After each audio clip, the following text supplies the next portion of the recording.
Abraham mengambil pula seorang istri, namanya Ketura.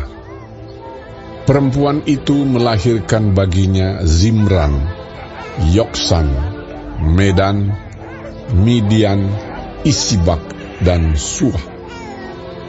Yoksan memperanakkan Sheba dan Dedan. Keturunan Dedan ialah orang Asyur, orang Letus, dan orang Leum. Anak-anak Midian ialah Eva, Efer, Henok, Abida, dan Eldaah. Itulah semuanya keturunan Ketura. Abraham memberikan segala harta miliknya kepada Ishak, tetapi kepada anak-anaknya yang diperolehnya dari gundik-gundiknya, ia memberikan pemberian. Kemudian ia menyuruh mereka, masih pada waktu ia hidup, meninggalkan Ishak, anaknya, dan pergi ke sebelah timur, ke tanah timur. Abraham mencapai umur 175 tahun, lalu ia meninggal. Ia mati pada waktu telah putih rambutnya, tua dan suntuk umur, maka ia dikumpulkan kepada kaum leluhurnya. Dan anak-anaknya, Ishak dan Ismail, menguburkan dia dalam gua Makpela, di padang Efron bin Zohar, orang Het itu, padang yang letaknya di sebelah timur Mamre, yang telah dibeli Abraham dari Bani Het.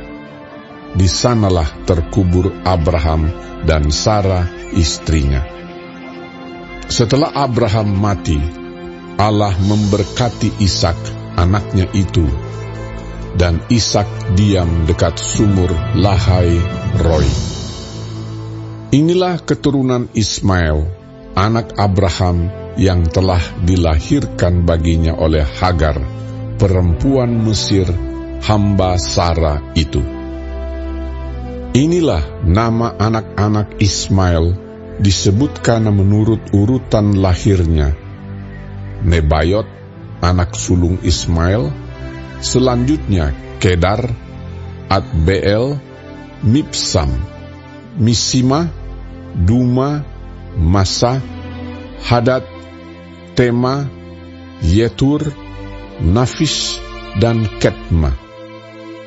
Itulah anak-anak Ismail, dan itulah nama-nama mereka menurut kampung mereka dan menurut perkemahan mereka, 12 orang raja, masing-masing dengan sukunya. Umur Ismail ialah 137 tahun. Sesudah itu ia meninggal. Ia mati dan dikumpulkan kepada kaum leluhurnya. Mereka itu mendiami daerah dari Havila sampai Shur, yang letaknya di sebelah timur Mesir ke arah Asyur. Mereka menetap berhadapan dengan semua saudara mereka. Inilah riwayat keturunan Ishak, anak Abraham.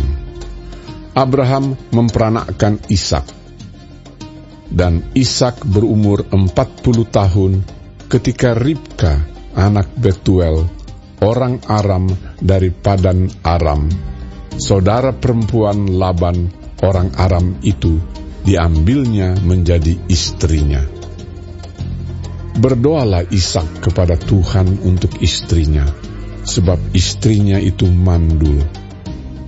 Tuhan mengabulkan doanya, sehingga Ribka istrinya itu mengandung. Tetapi anak-anaknya bertolak-tolakan di dalam rahimnya, dan ia berkata, "Jika demikian halnya, mengapa aku hidup?" Dan ia pergi meminta petunjuk kepada Tuhan. Firman Tuhan kepadanya, "Dua bangsa ada dalam kandunganmu, dan dua suku bangsa akan berpencar dari dalam rahimmu. Suku bangsa yang satu akan lebih kuat dari yang lain, dan anak yang tua akan menjadi hamba kepada anak yang muda. Setelah genap harinya untuk bersalin, memang anak kembar yang di dalam kandungannya. Keluarlah yang pertama, warnanya merah.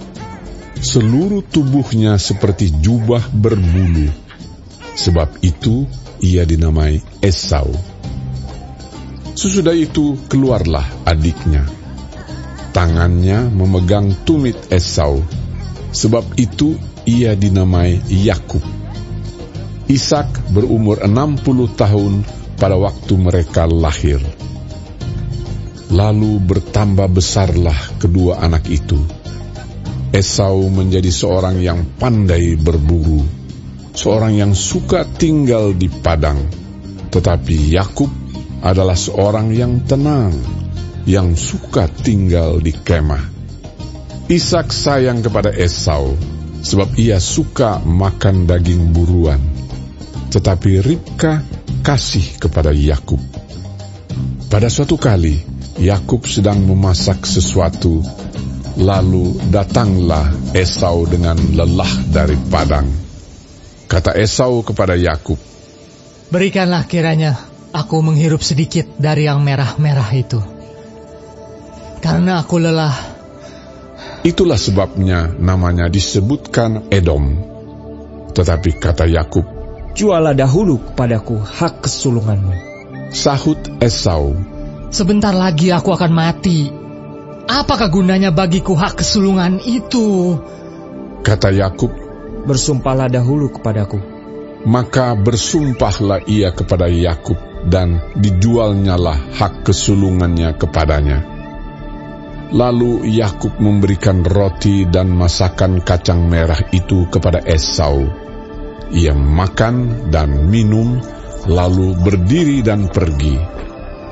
Demikianlah Esau memandang ringan hak kesulungan itu.